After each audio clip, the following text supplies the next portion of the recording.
행복이 먼저다. 구독 버튼 잊지 마세요. 안녕하십니까. 행복이 먼저다. 이번에 그 댓글 중에 말의 중요성에 대해서 좀 강조를 해달라는 그런 말씀이 한 분 계셨습니다. 사실 그 말의 중요성에 대해서는 제가 동영상을 몇 개 올린 적이 있습니다. 말은 정말 중요합니다. 이 말 실수를 하면요. 아주 큰 피해가 오죠. 그래서 말 실수를 하지 말아야 되고, 말을 잘하는 사람은 엄청난 파워가 있는 사람들이죠. 자, 말을 잘하는 게도 두 가지가 있죠.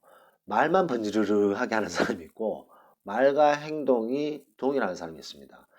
말만 번지르르하게 하는 사람은 처음에는 솔깃해요. 저 사람 말이 참 솔깃 번지르르하다. 근데 이제 말만 내세우는 사람은 그게 오래 못 갑니다. 버티지 못하죠. 시간이라는 게 딱 들이대밀면 말만 번지르르하게 하는 사람은 다 도태되게 되어 있습니다. 끈기도 없고 인내도 없고 그냥 말만 하는 말만.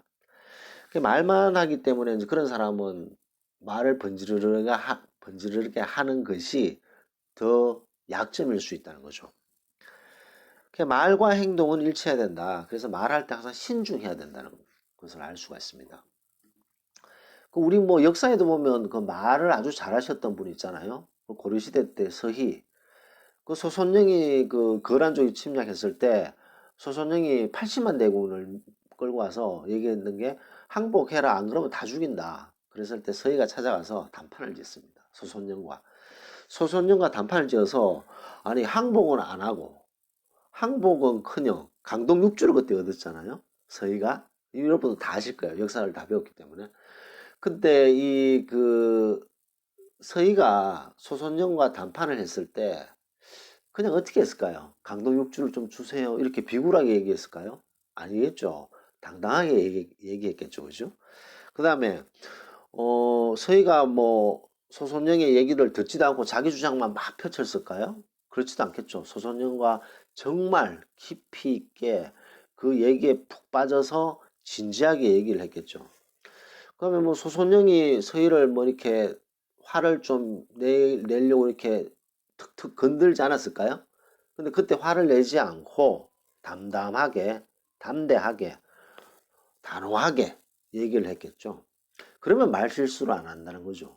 근데 왜 이런 말씀을 드리냐면, 보통 말을 잘하는 사람들 보면, 그 다음에 말실수를 많이 하는 사람들, 이 큰 차이를 보면, 말실수를 자주 하는 사람들 있잖아요. 그런 사람들은 보면 생각 없이 막 말합니다. 생각 없이.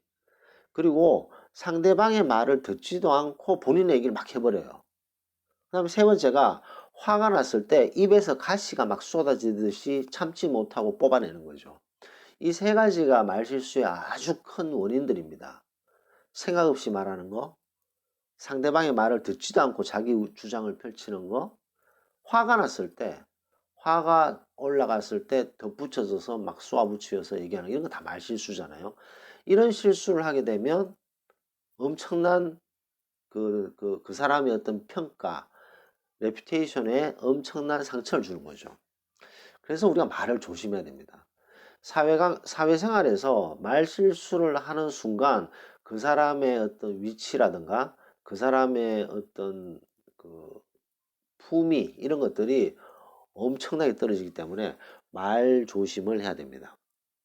자, 그렇다면 역으로 생각해서 우리가 생각할 때 사실 그 말실수를 완벽하게 컨트롤할 수 있는 사람은 세상에 아무도 없습니다. 누구나 말실수는 할 수 있고 말실수를 하게 되어 있습니다. 근데 어느 정도 하느냐? 어느 정도 선에서 자기가 컨트롤하느냐? 이게 중요하겠죠. 완벽하게 하는 사람은 세상에 아무도 없기 때문에. 근데 우리가 이렇게 얘기를 하다 보면 생각이 갑자기 딴 생각이 나거나 혹은 내가 지금 집중이 안 될 때 이럴 때 있죠. 생각 없는 상태가 있죠. 그럴 때 쓸데없이 얘기를 하면 말실수가 됩니다. 그러니까 생각 없이 말할 때가 아주 큰 원인 중에 하나입니다. 말실수. 그 다음에 아까 말씀드렸던 상대방의 얘기를 듣고 상대방의 마음을 완전히 이해하려고 들면서 말을 해야지 말실수가 없는 거예요. 안 그러면 오해가 생기고 상대방의 화를 돋구게 할 수 있는 거죠. 그렇기 때문에 항상 상대방의 얘기를 집중해서 경청을 해야 됩니다. 경청을 하고 한마디씩 던져야 된다는 거죠. 그랬을 때 말실수를 줄 수 있다. 화를 못 참는 거 이거는 뭐 병이죠, 병. 화가 났다고 해서 물론 사람이 화가 나면 화를 낼 수도 있습니다. 그럼 바로 사과를 해서 그걸 없애야 되고, 하여튼 화가 났을 때도 말을 조심해야 된다. 왜냐하면 화가 났을 때 입에서 나오는 것은 가시입니다. 가시.